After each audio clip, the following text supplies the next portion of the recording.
नमस्कार,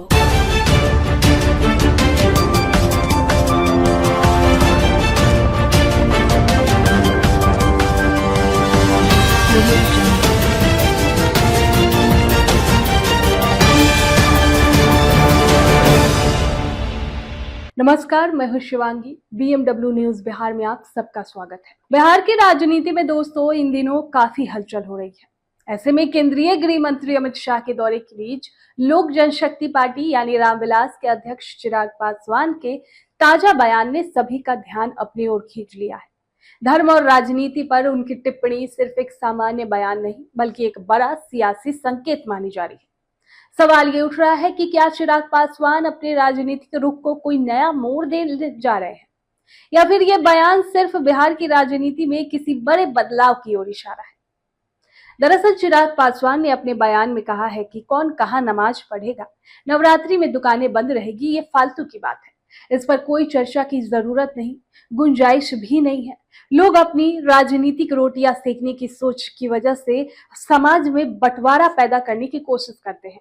किसी भी धर्म पर राजनीतिक दलों को टिप्पणी नहीं करनी चाहिए। राजनेता धर्म के विषय में हस्तक्षेप करना बंद करे तो 90% समस्या हल हो जाएगी।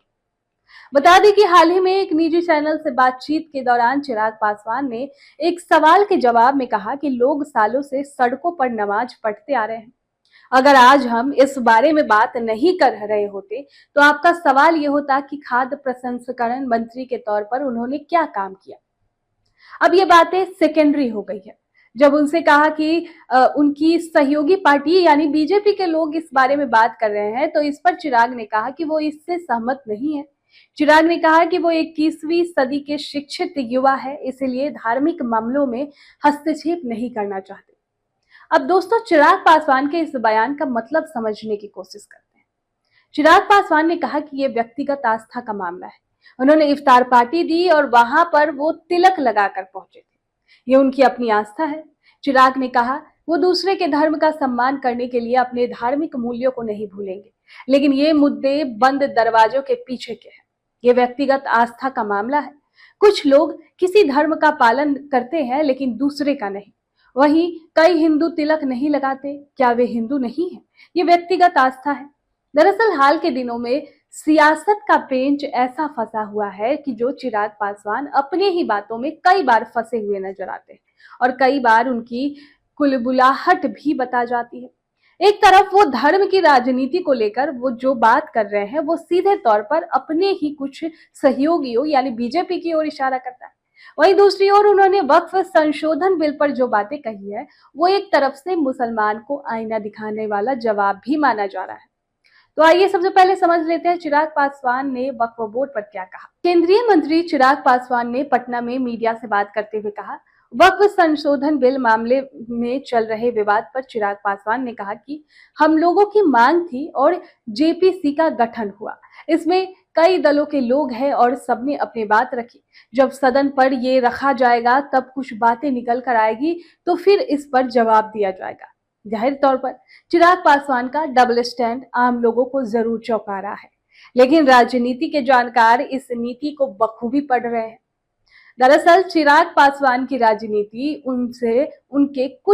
उनके दिवंगत पिता रामविलास पासवान की राजनीति से मिलती जुलती नजर आ रही है। हालांकि कई मामलों में ये भी देखा जा रहा है कि वो रामविलास पासवान की तरफ पूरी तरह स्पष्ट नहीं दिखते हैं, लेकिन उनकी राजनीति के जड़ में पिता की पॉलिटिक्स का प्रभाव भी साफ तौर पर देखा ही जा रहा है। वर्तमान में जिस तरह की राजनीति असदुद्दीन ओवैसी ने शुरू की है और जैसे सीधे तौर पर चिराग पासवान और नीतीश कुमार का नाम लेकर वो लगातार चुनौती दे रहे हैं कि इनको मुसलमान कभी माफ नहीं करेंगे, ऐसे में कई बार आप नीतीश कुमार और चिराग पासवान दोनों की राजनीति में देखकर कंफ्यूजन हो जाएंगे। मुख्यमंत्री नीतीश कुमार भी मुसलमानों के लिए किए हुए अपने कामों के बारे में जिक्र करते रहते हैं और चिराग पासवान भी मुसलमानों के मुद्दे पर कई बार बीजेपी के रुख से अलग होकर नजर आते हैं। लेकिन जानकार साफ तौर पर कहते हैं कि ये सियासत है और यहाँ दुविधा की राजनीति नहीं की जाती बल्कि सुविधा की राजनीति होती है।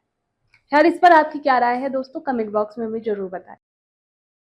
सूर्या हॉस्टल, एक बार अपने बच्चे को जरूर भेजें। सीमांचल का सर्वश्रेष्ठ हॉस्टल, 4ठी कक्षा से 10वीं तक कोचिंग एवं ट्यूशन निःशुल्क, बेहतरीन और हर सुविधा से लबरेज। हमारा पता है दलन कटिहार। संपर्क करें 7903 464641 पर। हमारा वीडियो अगर आपको अच्छा लगा हो तो आप हमारे वीडियो को लाइक करें, शेयर करें और हमारे चैनल को सब्सक्राइब जरूर करें।